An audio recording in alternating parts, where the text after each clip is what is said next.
3 up, 2 across, tap that play button 3 times, and walk through the archway into Dialogue Alley.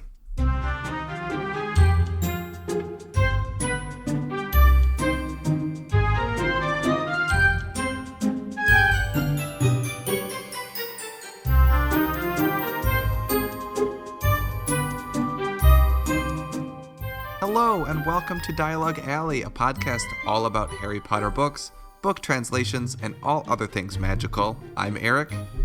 I'm Carly. And I'm Melanie. And the 3 of us are Harry Potter book translation collectors. What does that mean? That means exactly that. We collect Harry Potter book translations from all over the world, which is super cool. If this is the first time that you are joining us, welcome. We are so glad to have you here. This is the 13th time in season 3 that you're here. Welcome. If you're here for I don't know the total number of episodes, we should count that up though, you two. We should find out which one we're actually on at some point. Because we're probably nearing like 100, not like super close, but we're getting closer. We're close-ish. Yeah, I would think Close-ish.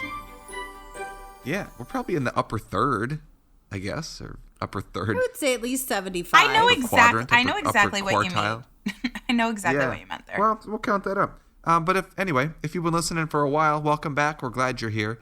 And we got a cool episode for you. If you've noticed, Melanie's back. She's no longer on death's doorstep. Oh my God. So that was, I think, the sickest I've been since like I was a little kid. I remember having the flu as like a wee little lass, but I had a straight 103 fever for like 3 days and was just literally in bed for 3 days. And it makes you feel so bad.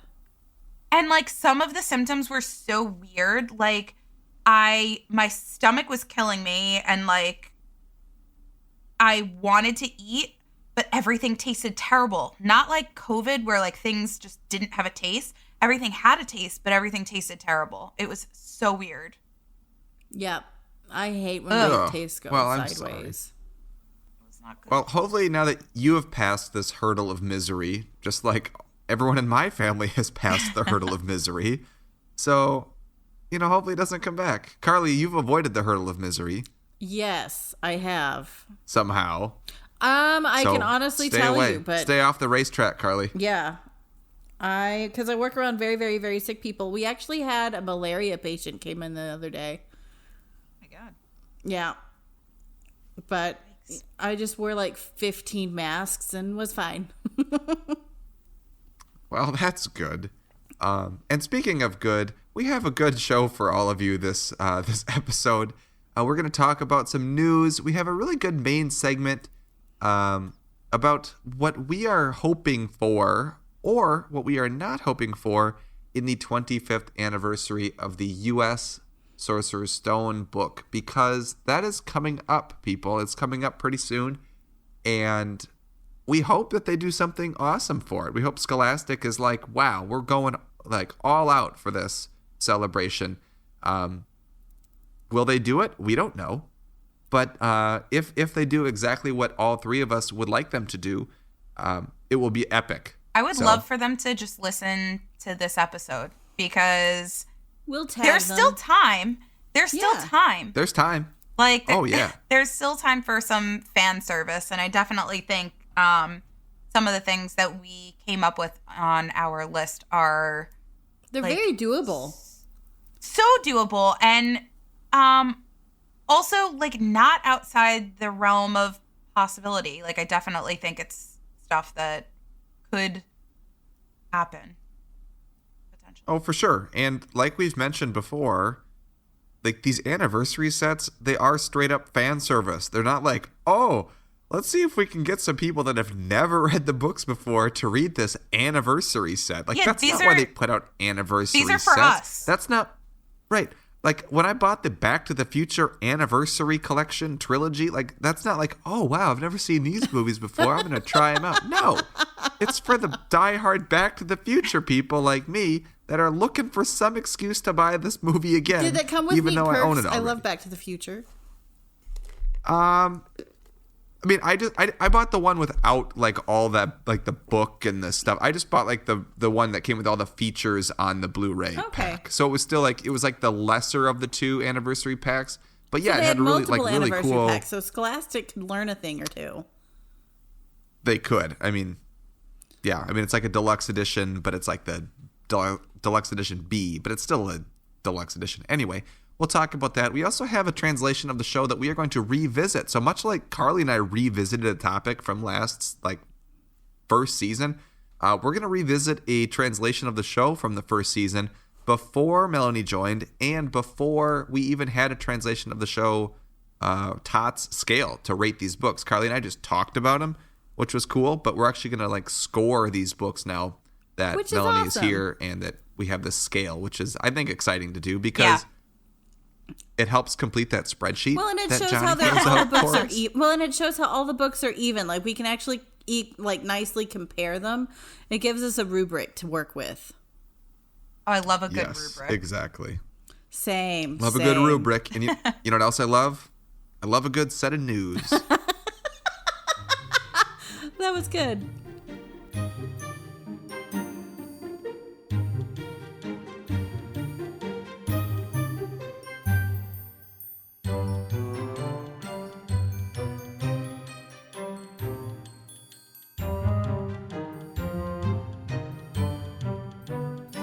Okay, so for the news this week, there's a few things here.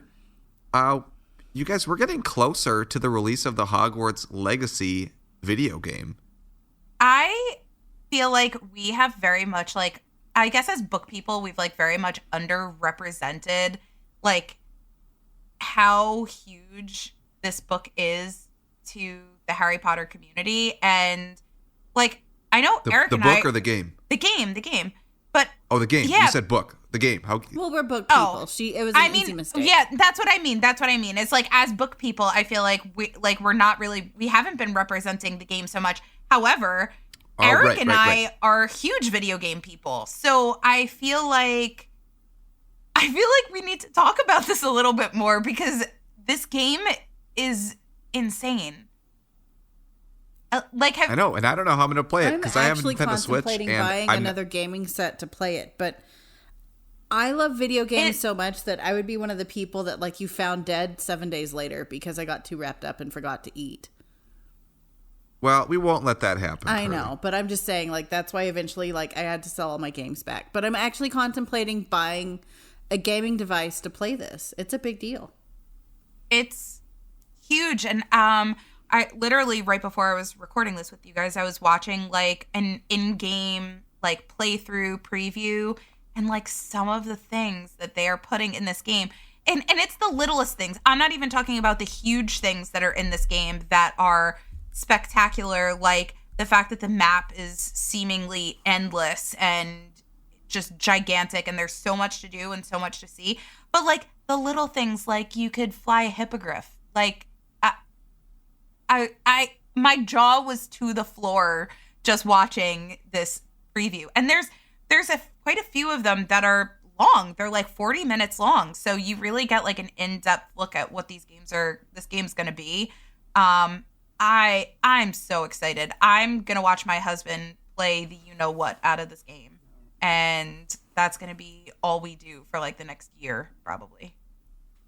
And I only have a Switch, so I know it's supposed to be coming out for that. We know it's not going to be the optimal version, right? Especially for sure. Like it's somehow like when Nintendo makes games, first-party games, they can do miracles with the hardware constraints that they have. Like Breath of the Wild, amazing. I don't know how they crammed that thing onto the Switch. Not only the Switch, they crammed that thing onto the Wii U. I know. Too. Like insane. How is that even possible? And Breath of the Wild 2 is coming out this spring too, which I am stoked for. It's probably the most excited I've been. I think I'm more excited for that than Hogwarts Legacy, honestly. But I know, and like I have confidence that Breath of the Wild 2 is probably going to run great because Nintendo is publishing this game, right? And they've taken the development of that. What the Switch is not good at is ports of other games that are developed for higher power systems. And I know there's a PS4 version of Hogwarts Legacy too, that's not as good as the PS5 version, but even then, PS4 is probably a more powerful, and probably it is a more powerful set of hardware than the Switch. And it's just, it's different. So I really hope that whatever version we get on the Switch is playable enough where I will still buy that, because I'm definitely not going to buy a PS5 just to play this game. I'm definitely not going to buy a new laptop just to play this game. Okay, so which is hurts because I don't want to pay $600 to play Hogwarts Legacy. That's the thing, right? Is we know that it's not going to. This game was not made for Switch, so we know it's not going to be great on Switch. I mean, back to Breath of the Wild, like, it's my inkling that they're going to be using the same map as the first Breath of the Wild game for the second one, which would be a really missed opportunity if they didn't do that, considering how hard they worked on that map and how beautiful that map is. So I would hope that Breath of the Wild 2 is using that map, which would mean, like, if it ain't broke, don't fix it. We know that works, and we know that it works nicely on the Switch. So I would be totally fine with that.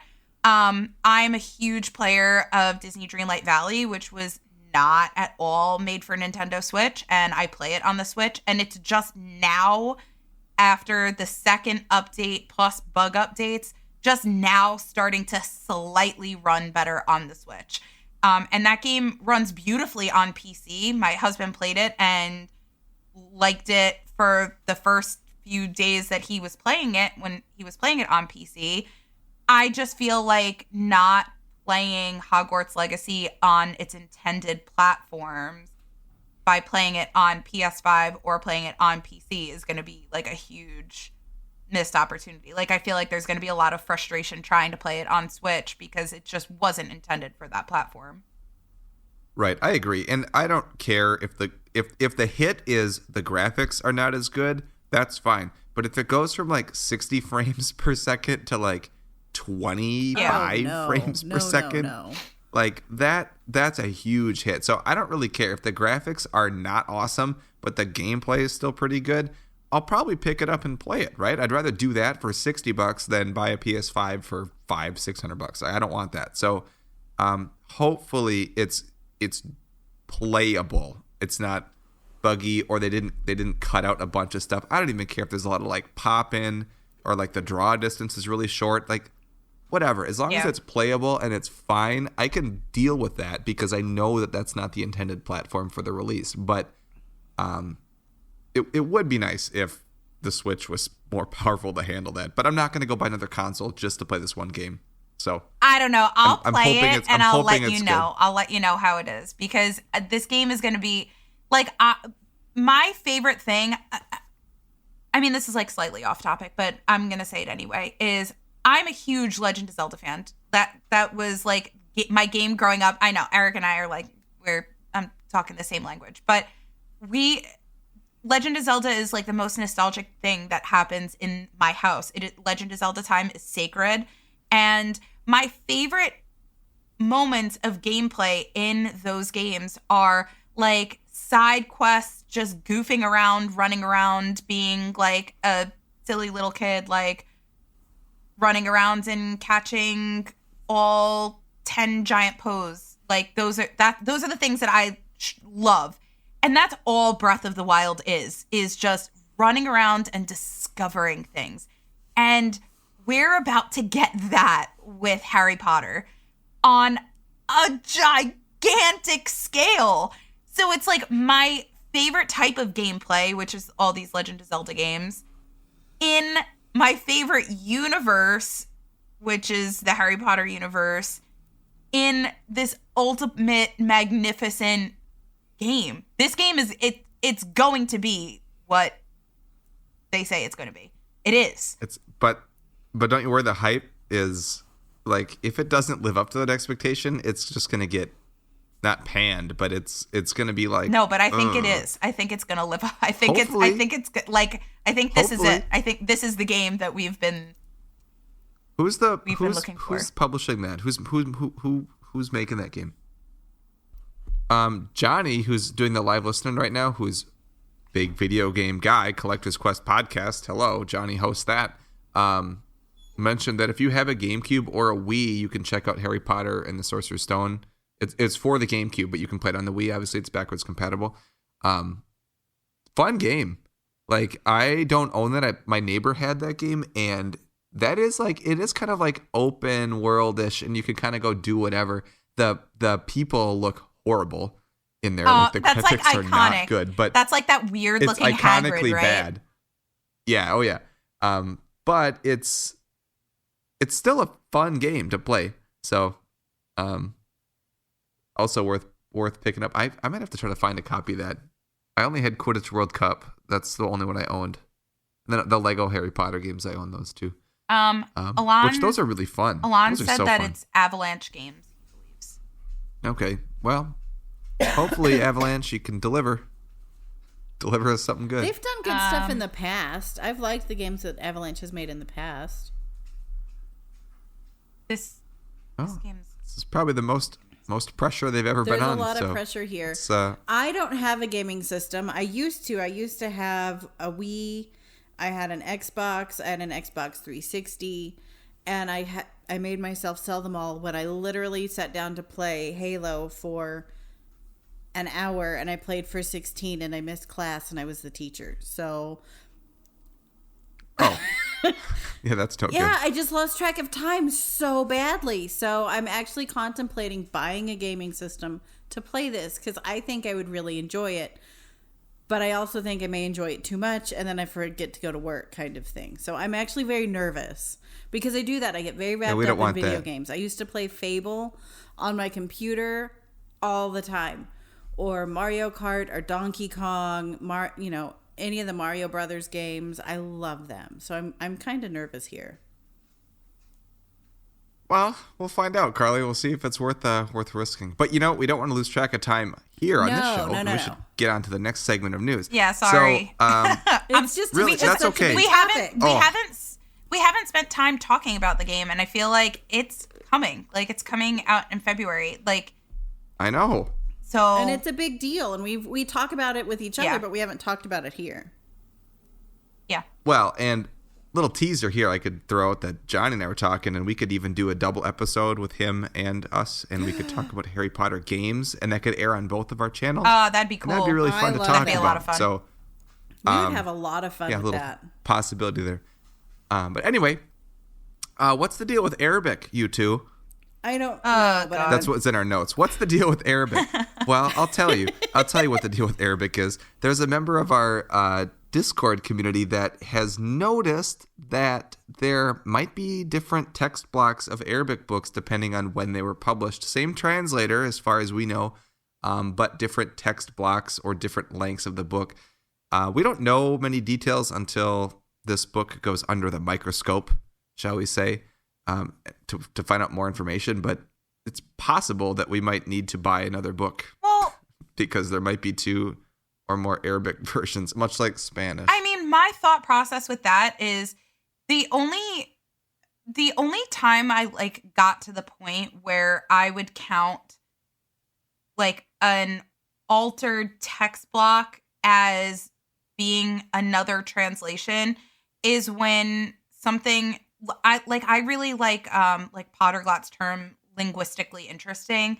That's why we consider the new the revised Italian as another translation, because it's different enough from the original text block that it's very noticeable. So I'm just wondering if this is going to fall under that category of is this another dialect? It's done by the same translator. So that to me leads me to feel like it's just odds and end things that might just be altering it, that might not necessarily be linguistically interesting. And I don't see it being another dialect. We'll find out. Most things tend to be published in Egyptian Arabic as the standard. But I could be wrong. I just know that is kind of the publishing go-to. That's what most of their entertainment has been in. And that's also when when Omar read it, he said it was Egyptian, and he said it was boring.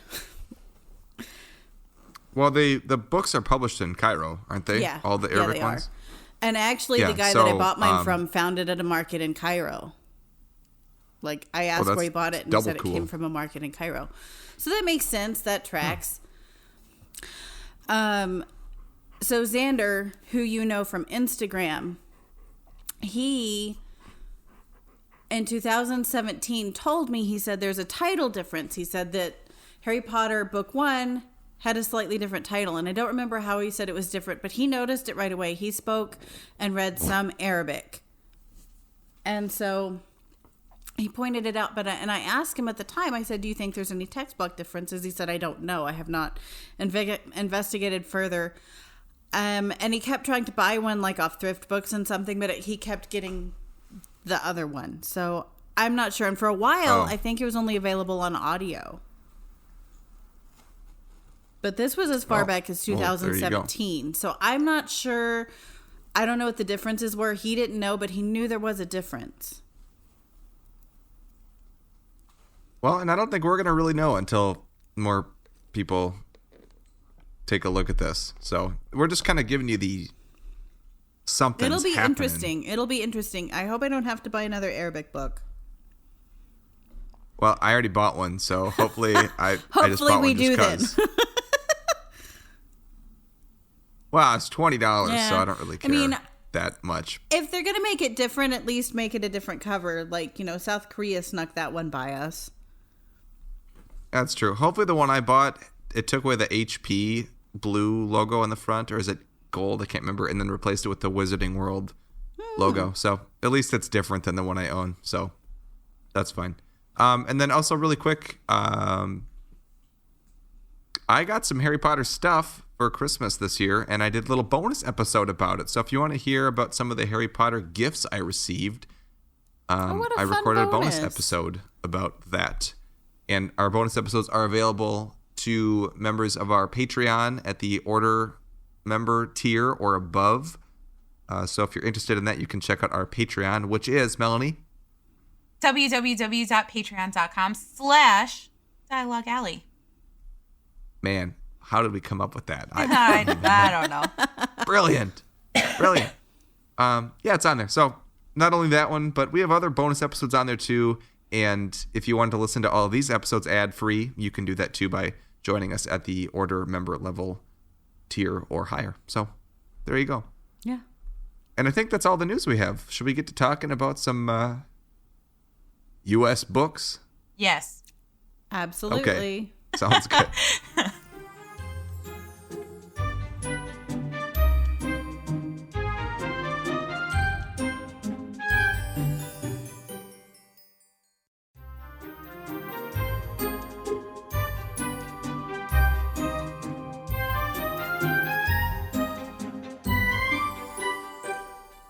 So today for our main segment, this is something that we had teased a couple episodes back.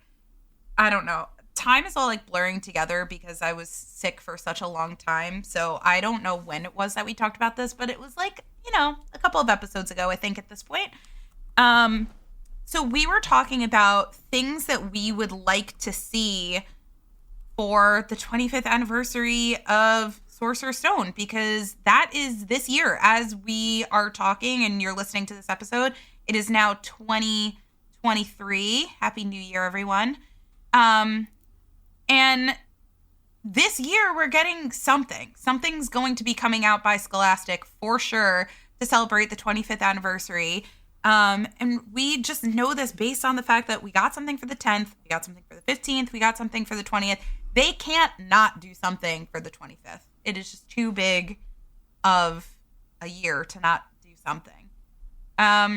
So there have been things that we've mentioned here and there, just kind of teasing ideas, but I figured we would have like a more concise space to talk about all of our things, and we would each give a couple of things that we would love to see for the anniversary, and then each of us are also going to mention something that we definitely do not want to see.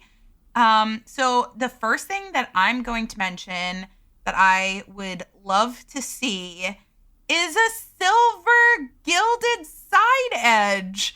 It's not too much to ask. It's not too much to ask. Not at all. Like, take your regular, good old-fashioned hardcover 104th printing or whatever it is that they're up to right now of Sorcerer's Stone that you're already printing anyway, and just take a little silver and just like paint the edges and have a silver gilded side edge. And that is enough for me to want to buy a new book. And then you can even like, even if you wanted to like slap a sticker right on there that said like celebrating our silver anniversary because the 25th anniversary is the silver anniversary. Yeah. Like, how beautiful would that be? It would be such a gorgeous book. And that's all you have to do. Like, nice, easy, silver sticker. Oh, I love it. Say silver anniversary on a book that is already being produced. You're already printing this book. So just... And we know that they can gild things because of the collector's editions. We know they can do gold. Exactly. I've seen it. And those ones aren't even done super, super nicely, as we well know. We're not big fans of those collector editions because they're not poorly. Great quality. That would kind of like fall under the category of like something I wouldn't want to see. But like, the gilding literally was just solid. take like, the gilding's beautiful. So like literally just, I'm looking at, I have so many copies of just Sorcerer's Stone, you know, standard book already out. You're already doing the thing. Do it. Just paint the edge. Just side edge, silver, done. That's it. And I would be so happy with that. Yeah, I would buy that in a heartbeat. I really would. That's it. They can Right? even That's upcharge like it. Like I'm asking. They can I agree. upcharge I it think like that's easy, $35 because it's the silver anniversary edition, just with Oh, the I would sticker buy and the it. silver edge, and I would like buy it happily. That was the good idea, Melanie. Good idea. No, it's got to sell for $25. And I mean, that would be the dream, wouldn't it? But yeah, I don't know. we haven't seen That's 25 in not a gonna- bit. That's okay. Yep. Carly, I'll what's pay. your... I would love I to will see. too. So Carly, mine what's is very yours? simple. Like I love Melanie's idea. Oh my goodness, that's a beautiful idea with the silver edge. Anyway, my idea, I would just love to see like a beautifully done solo book. I'm not against a box. Y'all know I love my boxes.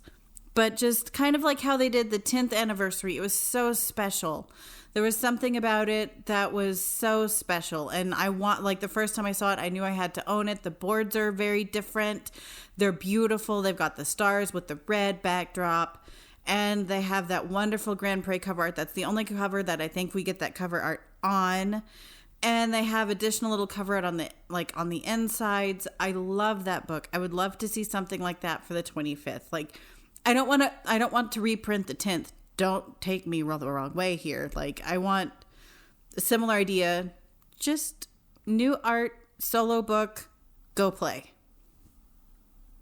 See, the only thing that like makes me nervous about something like that is we've had all sorts of scenarios come out for these anniversary books. And like what makes me nervous about a solo book is the fact that we thought we were getting a solo book for the 20th anniversary in the UK. We thought that we were going to do that. We thought we were getting 8 beautiful house edition solo books. And then they came out with each book every year to celebrate each tricked. book's own We were 20th tricked. anniversary. I don't So see people that like happening. us, I would hope that it wouldn't happen, but I know that people like us, like obviously if they come out with one book now and then they eventually come out with a whole set, we're obviously going to go to buy the whole set if it's like a new Possibly. unique But book. they didn't do that with the 10th. So I would like, take the 10th idea, apply it to the 25th, Yeah.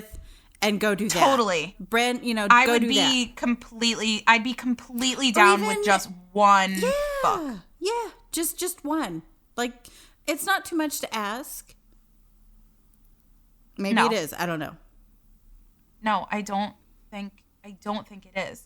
Especially because in the past we've gotten full box sets of brand new art. So like they had to like call up a new commission cover artist. Right. And they had to do an entire box set of a cohesive thing. Then they had to like pay these cover artists to go on tours, do Q&As and promote the books. And like, we're not even asking for that for the 25th. I feel No, like I we wanna go would back all to be Grand so Prix happy art. for one book. I Yeah, want to go back. I will think say it's the time. stipulation for the solo book is I want the solo book to still have Grand Prix art. Like at the end of the day, she is my U.S. Harry Potter artist. I love Kabuishi. Brian Selznick is fantastic, but Mary Grand Prix for me. Which I feel like that goes into Eric's idea, which is Yeah. So I'm going to share an idea that was thrown around on our Discord by Sean McAllister about if it's more than one book using previously released Grand Prix art, but that has not been used for an actual book. So there's a lot of like Snape and Sirius Black, you know, in the Shrieking Shack. There's a great one of like Professor Umbridge and Harry. They have one for almost every book that could be used for Mary Grand Prix. I mean, you look at the deluxe editions of books 5, 6, and 7 that they've released, right? There's ways to take art that really hasn't been super circulated and use that for the books, if that's all 7. What I would like to see, kind of going off what Melanie was saying with the Gilded Side Edge, what if the whole cover, instead of it just being the normal like Grand Prix cover that we're used to, it's that cover, but it's done in like black and white, but it's not black and white, it's like black and silvers. Oh, I love black and that silver. would be It's classic. beautiful. Yeah. I mean, honestly, That would be really cool. And they could keep the foiling for the words. It could stay be gold. silver. Like it could be the same, or it could also be silver, or it could be like jet black or something. But like there's a way to do that. It would be really cool. how beautiful would it be? And obviously I know all of our like ideas pretty much are like leaning toward Mary Grand Prix, which like I agree with that because I think it's time to go back to her. But how beautiful would Brian Selznick's black and white art be in silver and black instead of like black and man. white? Like if the grayscale instead of it being like black and white would be like silver and black. That would be. Or even Katsu Kabuishi with the if they added some foiling to the Harry Potter. I would snatch that up too. I love black and If the silver, three though. of them the three of them worked together and created one cohesive. Oh my goodness! I would be undone. I would be undone.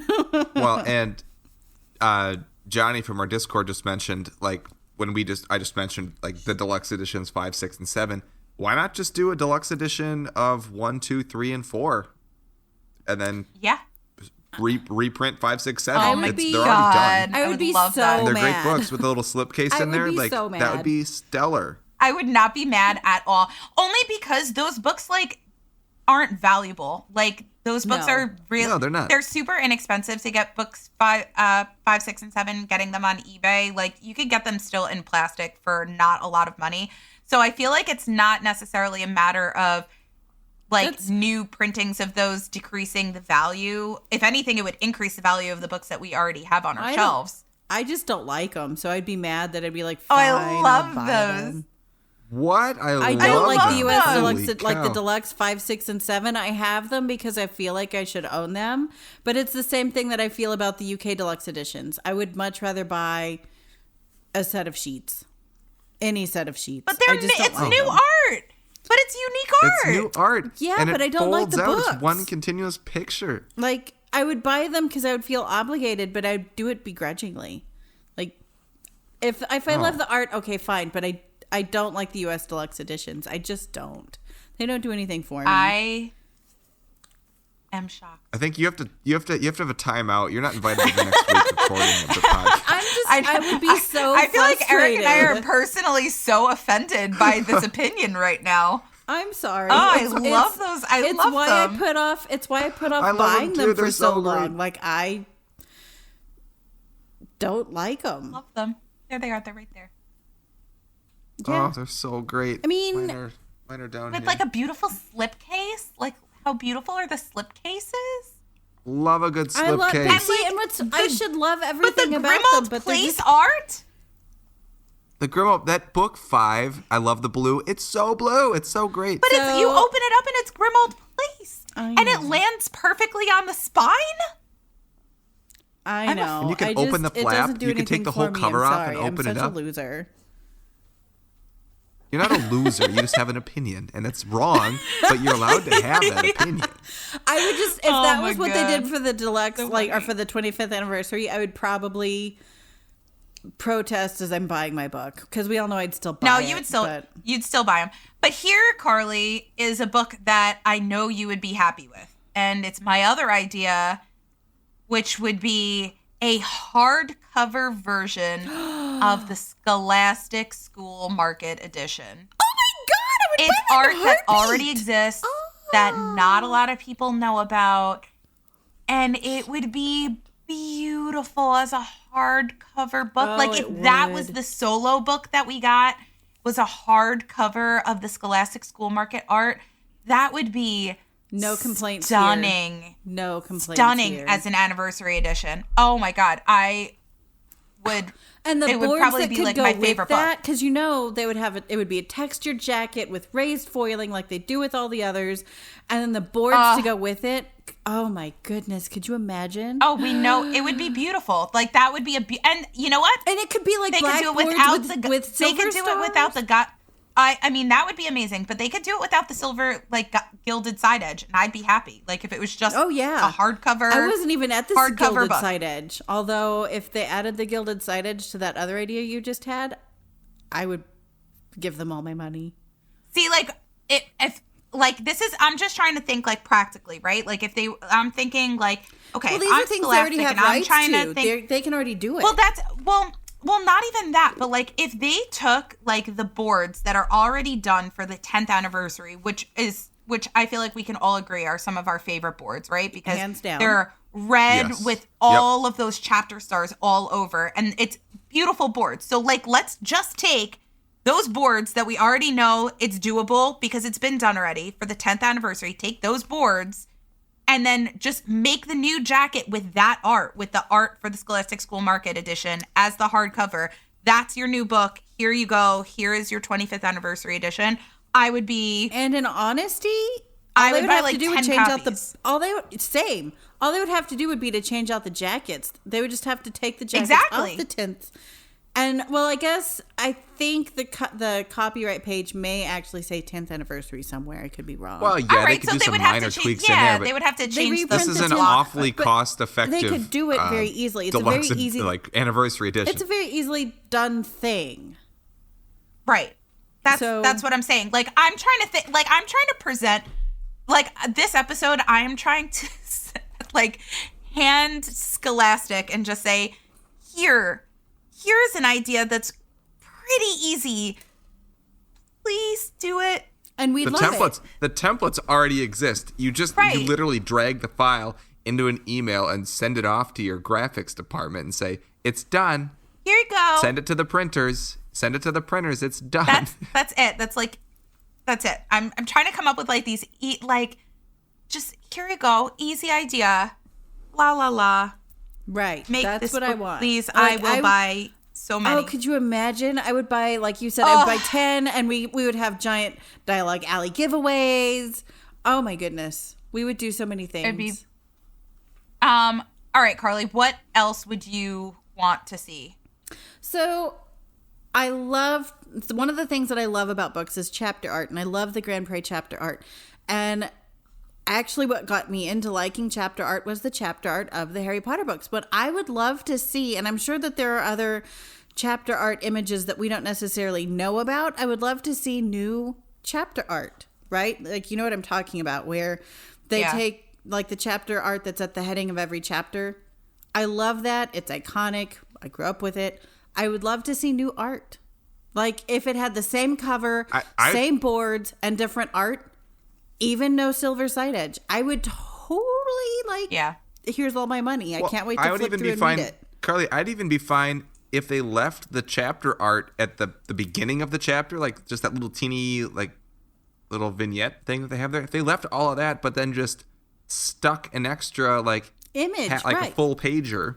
Or even image in there, an ending piece, like at the end of the chapter, color or black and white, that's fine. Yeah. Oh yeah, just something. Like one other image from that chapter that's in the chapter. It doesn't and it's not an illustrated version. No, it wouldn't be illustrated. But just they would sketch just add more images. I would, and they could even slap like a 25th anniversary sticker on there, and add just slightly new chapter art, or like what Erik said, or even like art at the end of the chapters instead of at the heading, I would buy that book so fast.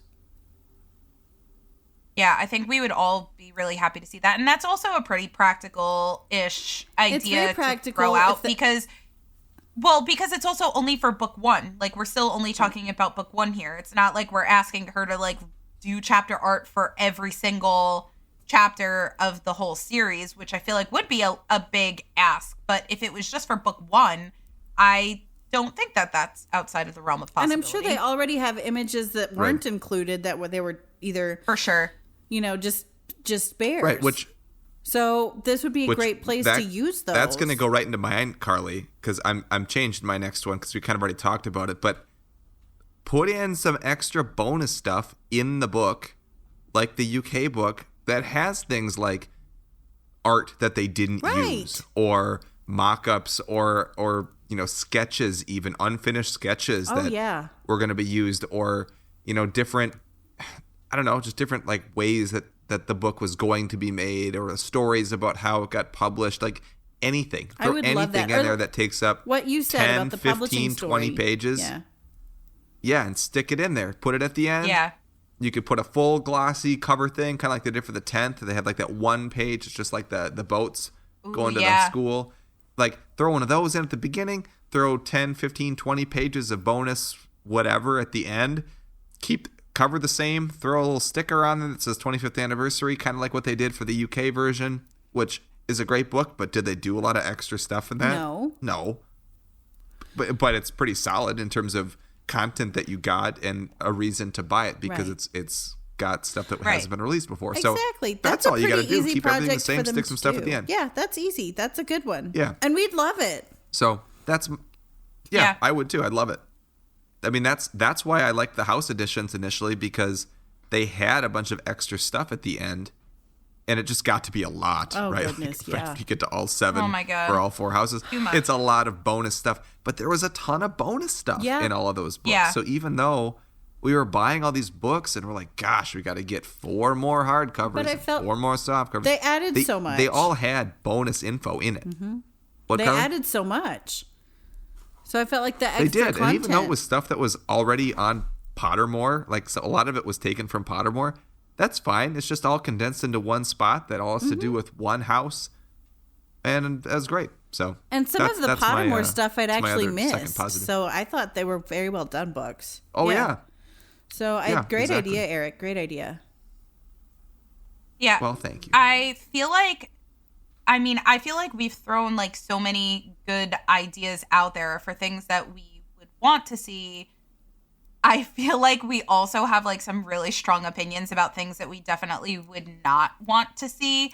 And my biggest thing that I'm concerned about is I do not want them to just take the book, not do anything to it, not change the inside content, which was an idea we had, not change the boards, not change the art, not change the chapter art. Like literally the book that they are currently printing right now, take that book and just put a sticker on it that says 25th anniversary. Oh, like no. I think I would be crushed if that's what they ended up doing. Same. I would be mad. I would buy it begrudgingly, but I would be mad. Yeah, I feel that's the problem here too, is like I feel like no matter what's going to come out as collectors, and even if it's going to have just a little sticker slapped on the front, we're going to buy it because we're collectors and we need to say like, oh, we like have to get the 25th anniversary book. But in the same breath, like I feel like we're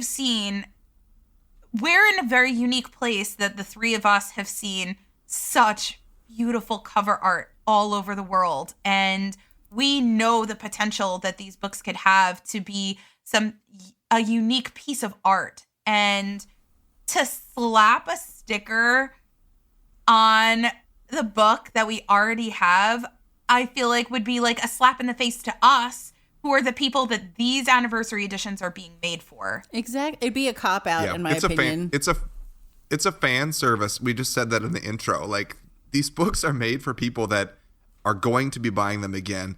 Highly, highly unlikely that the first time someone's going to be purchasing either just book one, if it's just book one, or all 7, if it's a box set, is for this anniversary. Unless, for some reason, the promotion of it is so over the top that people are at Target and they just can't help themselves. Like, wow, maybe I should read these books because they look pretty cool. That's the thing that's concerning too, is that, you know, we live in a land of nostalgia. That's our generation just is so nostalgic for things that we loved as children. And what we all can agree that, like, how much we love these Mary Grand Pré covers. We have so much emotion attached to these books, and they're our favorites because they're the books we grew up with. And I feel like these books could very easily be marketed as like, oh, like revisit the covers that you grew up with and like have the Mary Grand Pré covers again, just celebrating it with the 25th anniversary. Like, that's how they could market these, because they could. But it's because we've had the 15th anniversary and the 20th anniversary sets, and those have been the things that people have been seeing on the shelves lately, are those sets. People haven't been seeing the Mary Grand Pré as much, so it could be nostalgic almost to have that set, even if it's just with a sticker saying 25th anniversary on it. Yeah, but I disagree, because I see, like, the Grand Prix, even though they're paperback, I see them at Target all the time. And that's Target. It's not even a bookstore. Like, they have, like, the newer covers, but, like, they have them still for sale. I know, but that's what, but I just mean, like, that's a marketing strategy that they could go with, is, like, fall in love with the covers that you fell in love with as a child, you know? And, like, blasting them, putting those books in the front at Target, you know? Yeah. But they could it worked for the UK book because they stopped selling the Thomas Taylor art, like, new. Yeah, that's they stopped true. printing those. So that really worked for that one. That's why I think that book sold so well, because it was so simple, and it definitely played towards that nostalgia of, like, hey, here is the book that you all remember buying and reading. I know you've been seeing the Johnny Diddle covers, and you've been seeing, all these, like, special deluxe edition floofy covers in the adult editions. Like, let's take it back to the first one.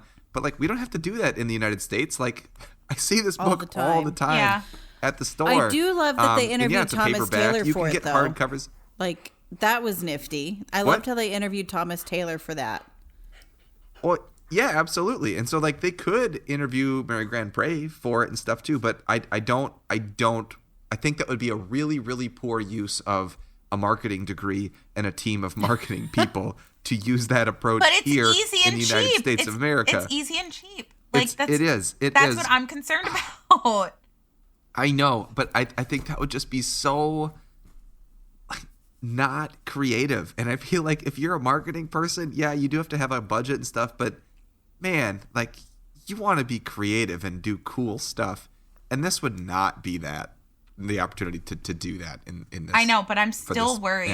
I'm still worried. I'm worried too. I'm worried too. Yeah. Carly, what are you worried about? I'm worried they're going to do either a box, like, with new-ish box art with the same old Mary Grand Pré covers, which we love, but they're not new, right? I'm worried they're going to do something like that, and just like I said, like what Melanie, we've all talked about, how they just put a sticker on them, like maybe a silver sticker, or just emboss the cover, like where it says 25th anniversary or something. Like, I don't want the same stuff. I don't want a box set that just or even worse, the usual Grand Pré box set, like the trunk box set, which is really cool, but wrapped in plastic with, like, 25th anniversary on the plastic, where it's not even on the books or the trunk. Yeah, like, I'm worried about something like that. Oh man, that would be the cheapest ever. I would never. I would probably be done giving them any of my money, period, after that. If it is just, like, the 7 books hardcover that you can buy right now with a new box that goes around them, and I have to spend $100 or $200 on it. I'm not gonna Nope. buy it if it's just a new box. I am not buying Especially that. because if I can't just get one book. The box that they have now, like the hardcover box, which is like a chest, like that's great. Why would you great. How are you going to improve on I don't that? even have that, but it's great. Oh, it's Yeah. great. Right. So- Like, I would be so mad, and I would not buy it. Like, I would actually refuse to buy that. Yeah. Yep, I would too. I don't think I would buy There's it. no need. Nope, no need. I would feel, You know what I'd else I probably wouldn't buy? send them, like, upset notes. You could. Just send him like a note, like a handwritten note Howler. in cursive that has I like would. I tear would write it on splotches parchment it. with a quill and green ink and be like, you do not get to Yeah. go to Hogwarts anymore. You're done. I'll send a howler and it'll like scream at them. Oh, my and hand make a embarrass howler them. and mail it and then have it when they Oh, open boy. it, it screeches Yeah. like, That would be hilarious. right. I think the ultimate low for this, besides everything we've just talked about, would be like a paperback book. I hadn't even considered that. If they did that, I would be so disappointed. Even if, like, I don't know. I guess if it was a paperback book with a gilded side edge and new art on the front, like, yeah, and bonus content, sure. Well- but if it's just a paperback book with the stamp on it that says 25th anniversary, That's the ultimate low. Or That you know would what be would be the ultimate low. And they reintroduced the school market editions with the 25th anniversary stamp paperback. We'd all be so mad. I probably would be mad at that actually because Yeah, because that would take the value of that other book. I would buy that. yeah, I would buy that, but you're right. I feel like people would then confuse the original Scholastic School Market edition. would. It would take the take value. away the value of it. Exactly. I feel like that would just be a storm that I do not want to be caught in. Like No, the and hardcover, thankfully, fine. like that reminds me. Well, that reminds Yeah. me of what we were worried about when the UK book came out, anniversary edition, Yeah. is that people would get it and be like, "It's a first edition, first printing." I know. It's like, yeah, But it's of a different book that enough. came They out did good. Right. a year ago. It is. So they did a decent enough job to make it different enough Yeah. where that confusion did not happen, right? Like it had Dumbledore on the back, not the Brownbeard guy, which I would have preferred Brownbeard I know, guy. me too. But it made it easily distinguishable even just by looking at the front and the back of the book that this is not a like early printing of the original book. Yeah. Agreed. I agree. Agreed. And they also had a silver any- So sticker is on this the when front. we close our eyes? We close our eyes and just wish. Yeah. We send our wishes to I'm gonna like Scholastic. send like my like all of my thoughts and just I want to wish all of this into existence. Oh, I know. And I don't know. Send wishes. I just to shook my Scholastic. magic 8 ball and I asked if they were gonna do all this stuff, and it said, "Outlook not likely." But I'll try again later. My magic 8 ball has been known to be unreliable. Ah. That's funny. Oh man. But a book that we can talk about, that we can rely on, is the book that we're going to be talking about for our translation show. It's glorious.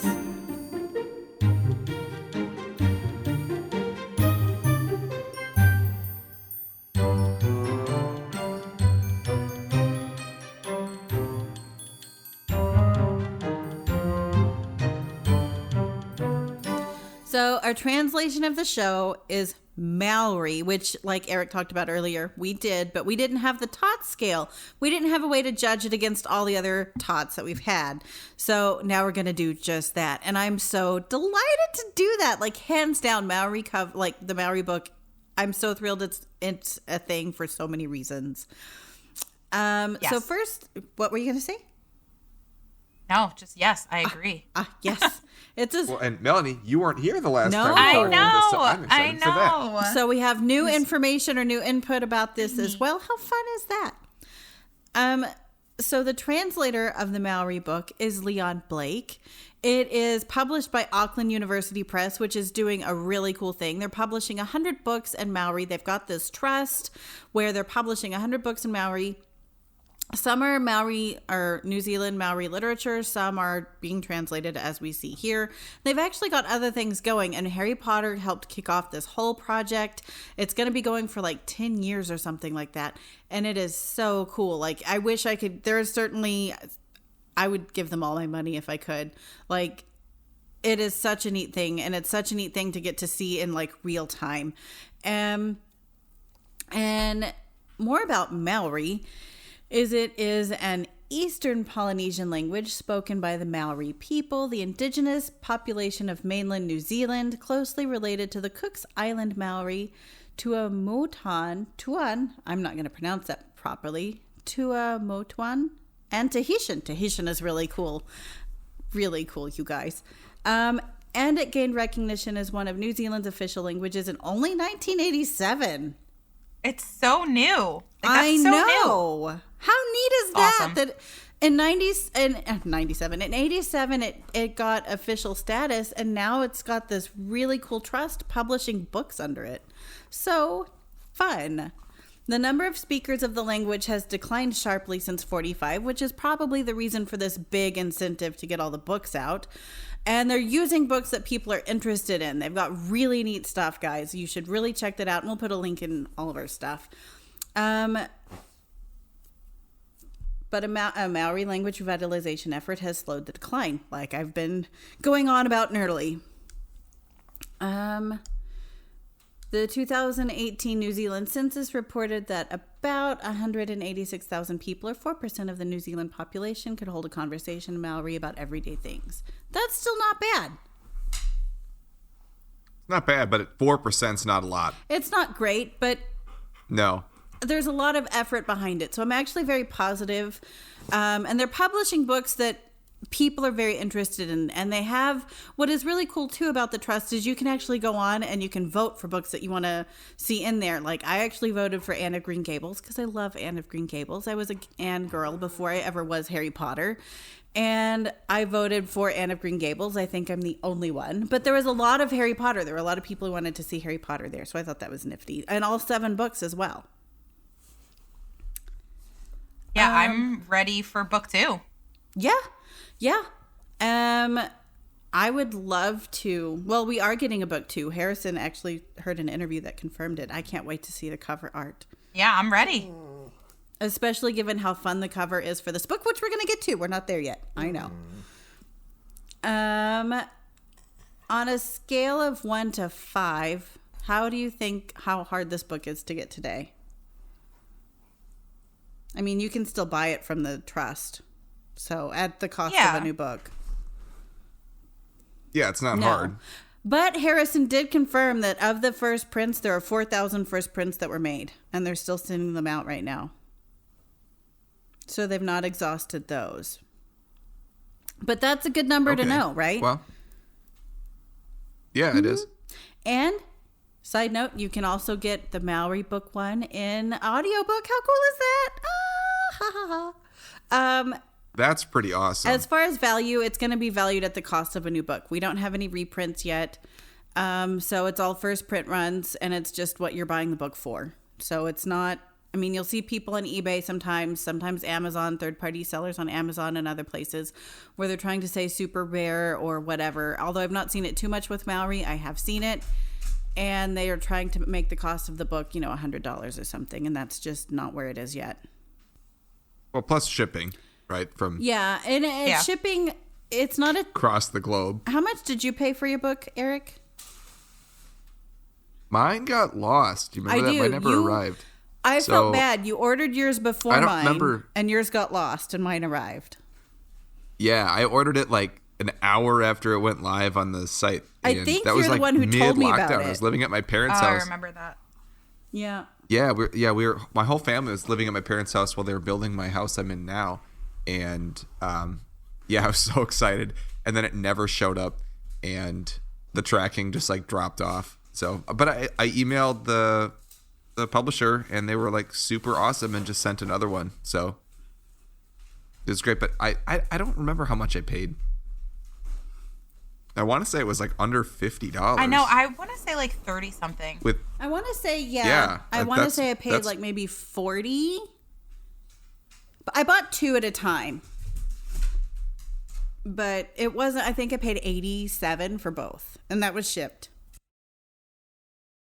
Okay. Yeah, I mean, like, it was also, like I said, mid-pandemic 2020 shipping from across the globe. So I don't know if the shipping cost would be any different now. I don't know what book 2 will be, because book 2 weighs about the same, at least US and UK terms, weighs about the same as book 1. So I figure that'll be a similar cost. Yeah, I would say under $50 Easy. is pretty fair. Beautiful book. For this, We highly recommend. If shipping's included. Let's get into the Todd scale. Let's give that good book a wonderful big old sniff, shall we?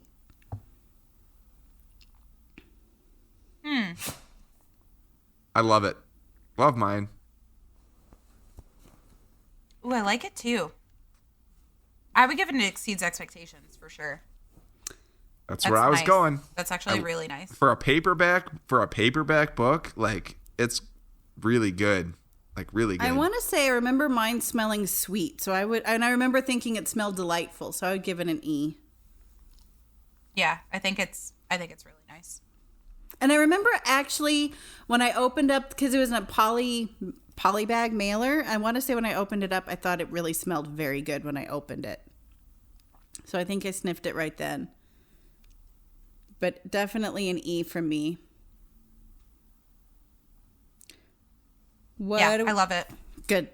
So all E's all around. Erik, did you? I don't. Okay. Yeah. Yes. Yep. E for me. E for Erik. E for excellent. What about size and proportions, guys? I'm gonna give it an. I'm gonna give it. I'm like between an exceeds expectations and an outstanding. I'm gonna give it an exceeds expectations. I feel like I would like.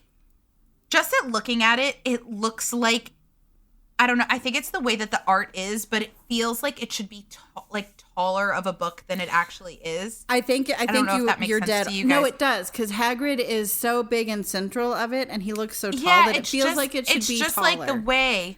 Yeah. Yeah. But I love how like thick the book is. No. Like it's a beefy book. So I'll give it an exceeds expectations. I feel comfortable with that. And I wish it was like a half an inch taller. Erik? I'm going outstanding. I think it's awesome. Yep. I am going outstanding as well, actually. Like, this book is outstanding, and I love how thick it is. I don't... The height of the book doesn't bother me because Hagrid feels so tall on the cover that for me, it meets it. Like, I'm not bothered by the height of the book. I love it. What? And if you just... If you turn it over and look at the back, there's that too. But like I was gonna mention that if you hold it and you open it, like there's a lot of good negative space on the borders of the text too. So makes readability easy. Proportionately, it doesn't feel like it's good. It's got good readability, and the proportions of the like the words like fit really well. Like they don't feel crammed on the page. So I think that's just I really think that's great. an important mention. Good call, Erik. It's outstanding for me, definitely. This is something that we haven't like mentioned before in like a category, but I feel like this needs to be mentioned. The font that they use in this is fantastic. Yeah. It's so different from any other Harry Potter font. Like it's not like a standard like Times New Roman. It is like something slightly different, but I love it. It's just very like eye-catching and very like friendly. I don't know if that makes sense, but like if you look at it like that, I just feel like the font is very friendly. I wonder if they used a different font to help people that are like dyslexic or whatnot, because I know sometimes that there are ways to work around that. I'm not sure here. Potentially, or it could just be the font better reflects like the way the letters are put together in this language too. Yeah, maybe. I don't know. I just love it. Like I love the font. It's beautiful. Like there's a reason that like most people that are fluent in Russian, write Russian in cursive because Well, yeah. flows better. Well, that's how you So, write the Russian letters. And that's how I learned it anyway. So I don't know. I do like the font. Like, that's a good call. I didn't really think about that until you mentioned that. I agree. So, I yeah. like mentioning the font too. I think that's very important to the readability of a book. And Yeah, which that's leads not us- something that we've ever talked about. Yeah, I think we should kind It of. doesn't. I feel like it doesn't have to be like a. I don't know. Maybe we should add like in our rubric like an X factor or something like that. Ooh, like because what I makes feel it like that would be, outstanding. like- Yeah. I agree because like we mentioned, like my X factor for that was it Romanian that's in has like the white font on the Oh front. yeah. Is it Romanian? Like that was my X factor for that. Oh, So yeah. I feel like it would be fun to have an X factor category. Yeah, I but think Right, that's a maybe great idea. going forward. let's do it. Yeah. But it's only when it meets, I guess, certain criteria, like what's in it exceeds expectations or outstanding, like what makes it that for us. I think that's a great idea. Well, even really bad books can have an X factor, Or right? Like Z even factor. the Like, why Bengali does it book has stink? like a ribbon. Yeah, I feel like a the ribbon bookmark in it. Bengali book, the X factor is like how The zipper terrible the quality binder. is. Yeah. No, but it's got the ribbon bookmark, I Melanie. know. That's an And it's X bound factor with in a a terrible zipper. book. It has a ribbon bookmark. know. in How it. can you not want a shouldn't- book bound with a shouldn't zipper? exist. Or with taped on covers or pages that aren't even sewn in. They just fell out. I mean, it's great. Well, speaking of not Let's that, move on to how our it next feels in your hand, category. though. How does this Maori book one feel in our hands? Oh, I would say outstanding. Outstanding. Love how like thick the book is and the texture of the side edge is like so soft. Mm-hmm. It's just, and I don't know. I feel like this isn't really like a size and proportion thing, though. Maybe it is. I feel like the size of the cover is like the exact size of the paper, so you can what you feel when you touch the side is you feel the paper, which I feel like that's really nice. It's just very soft, and I love that it's one of those paperbacks that just like falls open in your hands. It's like asking to be read. So, yeah, I would give it an outstanding for how it feels in your hand. I agree. Much like the like paperback Bloomsbury book that I have that I was compare paperbacks to, it has that like crease down the side of the cover on the front. So like when you open it, you don't like crease the spine as much as you do just like have that natural crease on the cover that's already built in there. So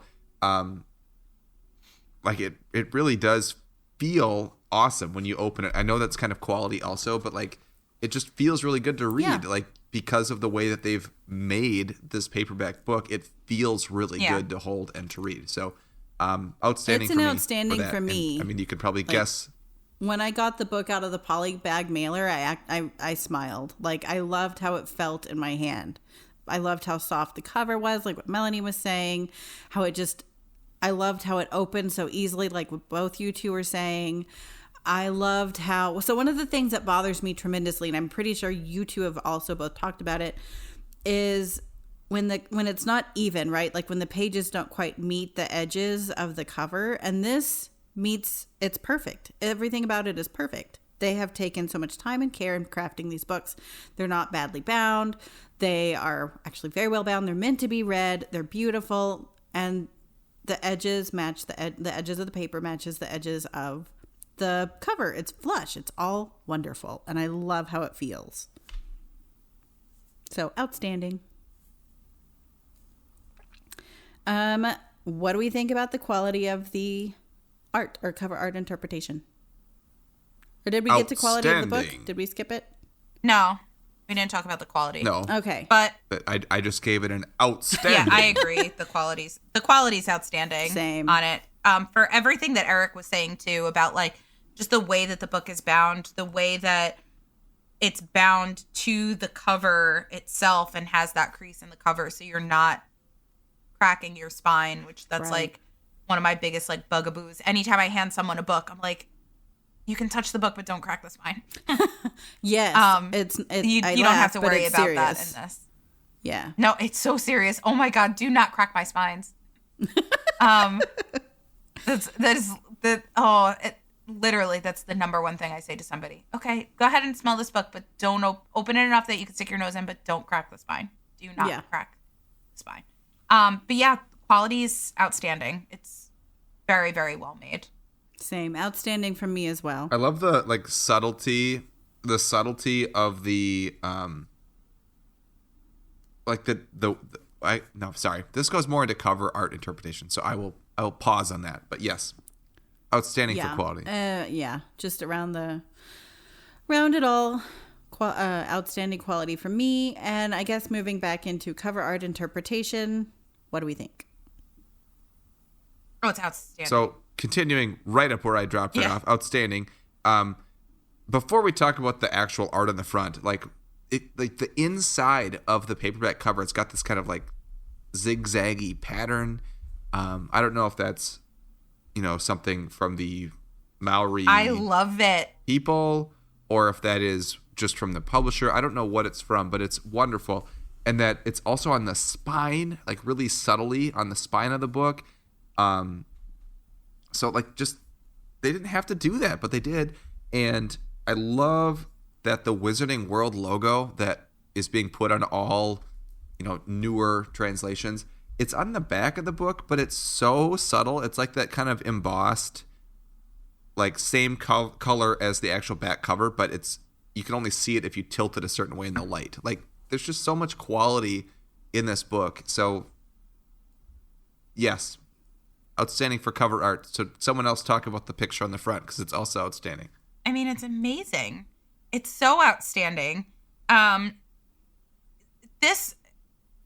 feel like this book is like just so wonderful to all of us and so like meaningful to all of us, just based on the fact that it was the first new translation that we had gotten in a while, but it was also the first new translation that we had gotten with unique cover art in a really long time. And I feel like it just delivered. It was everything that we were like, I feel like hoping that Hawaiian would be, and then to not get unique cover art for Hawaiian, I feel like was so disappointing. So the fact that we were able to get unique cover art for this, and that it's just wonderfully done. I feel like my only like beef is that Hermione's hair is like a little bit reddish, which I feel like she should have brown hair. But like it's probably the filter on Hagrid's lantern. That's what I was thinking. Yeah, it's just bad lighting. Or it's that blue moon. Look at how blue that moon is. It's probably casting a weird glow on everyone's features. Yep. Yeah, maybe. I don't know. They're also all lefties. Well, Hermione's not. Hermione's right-handed, but Harry and Ron are both holding their wands in their left hands, which I think is kind of funny. But I love the interpretation. I love how young they look. I love that Hagrid kind of looks a bit more, what's the word? I don't want to say androgynous. That's not really what I mean, but it is kind of what I mean. Like, he looks more mysterious in this. We know Hagrid, and we know that he's like this cuddly little teddy bear guy, but on this cover, he looks like this tough, scary giant a little bit. Yeah, he looks more like he's got the goggles on his head too, right? He looks more kind of like a biker guy. Yeah, I don't know. He just seems like I don't know. It's like I don't know, it kind of like lures you in a little bit more, because like he doesn't look like the warm and fuzzy Hagrid that we're used to kind of seeing. But I love it. Yeah. I do too. I also love just the purples and the blues of the background of the lake, of the sky, and how they contrast with the dark silhouette of the castle with the lights coming out the windows. Like, it's just a really great picture. And Melanie, you nailed that when I think the previous one was either Hawaiian or Belarusian that had both used existing cover art, which is fine, but especially for Hawaiian, like I thought they'd use something a little more I guess culturally relevant, or at the very least use the Mary Grand Pré art, because I don't know why they use the Thomas Taylor art, frankly, for the Hawaiian one, but whatever. We're not talking about those. We're talking about Maori, and I just think this cover is fantastic. I cannot wait to see what the cover looks like for the second book. It's really cool. I can't wait to see what color, like the main color theme is. Is the spine going to be the same? Is it going to be like a different color, like a green or a red? Who knows? So one of the things that I loved about this cover when I first saw it is that I loved how it kind of reminded me of the Johnny Duddle UK cover with the purples and the moment. Yeah. I feel like it pays homage to where I feel like the artist looked at an existing Harry Potter cover, but they made it absolutely their own. You know, and it feels like you can see this and it feels similarly different, and I absolutely love how they did that. I feel like it's a nice homage. You can look at the moment and still tell that it's a scene from Harry Potter. We have Hagrid, very easily recognizable characters, and a fairly recognizable moment because Johnny Duddle is a fairly common cover, and I feel like that's the cover that the artist probably looked at, if not several. Oh, for sure. And yep, they definitely. absolutely It does have that. Made it their own. And one of the things that I love so much is the art, like the detail, like the attention to detail and the finer points. Like the art on Hagrid's belt is so neat.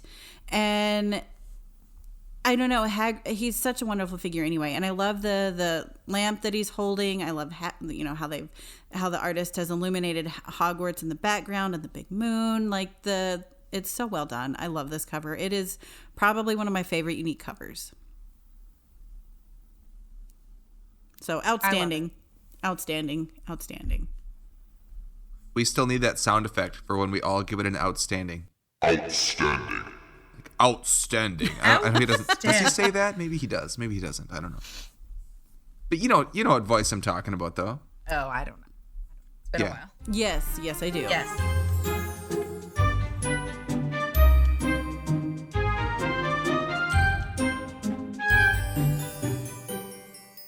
That's Maori. Well, and since Carly said that's Maori, Oh, I said that. that's all the time we have. Maori. Oh, since Melanie said that's Maori, that's all the time that we have today on the Dialogue Alley podcast. If you would like to get in touch with us, you can find us all on Instagram. Carly is at All the Pretty Books. Erik, which is me, is at Nocturne Erik, and Melanie is at the Harry Potter Collection.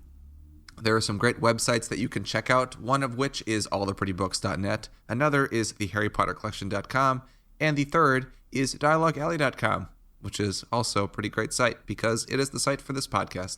We have a Twitter account, dialogue_alley.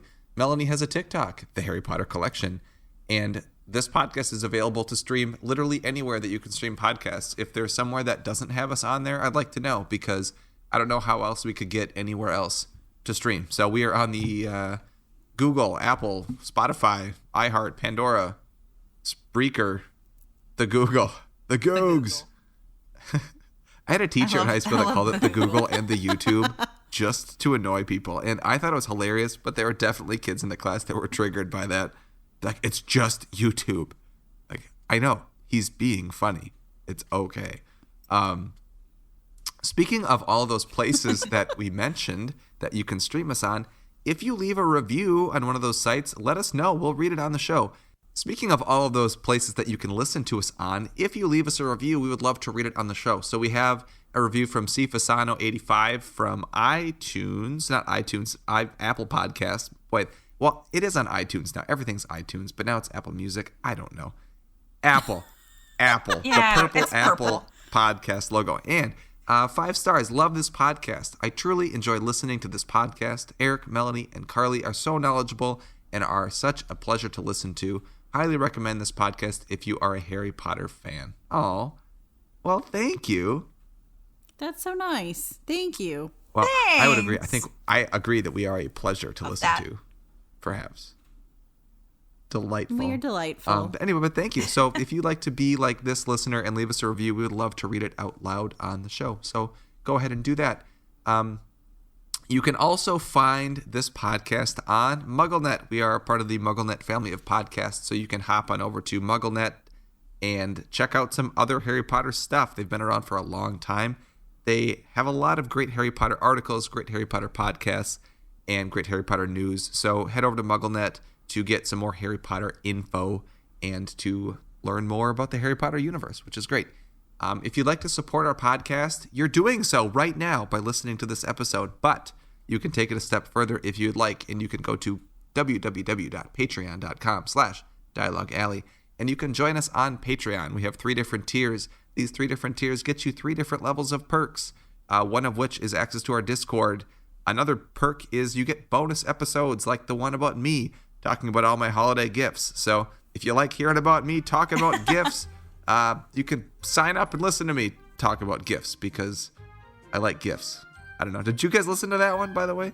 I didn't listen to it yet. I'm so excited. And I have to listen to your last episode because I was dying of the flu last episode. So. That's true. And we're glad you're not dying once again. Yes. You also get access to ad-free episodes and just access to a really great Discord community. I know I mentioned that before, and we talk about it every episode, but it is such a great community for people that love Harry Potter, not just Harry Potter book translations, Harry Potter movies, Harry Potter games, Harry Potter everything. There's someone on there that would love to talk to you about whatever you like about Harry Potter. So, Discord. Awesome. And with that being said, now it is time to walk back through the archway and into all of our daily lives, and we will catch you next time on Dialogue Alley. Thanks, everybody. Bye. See ya.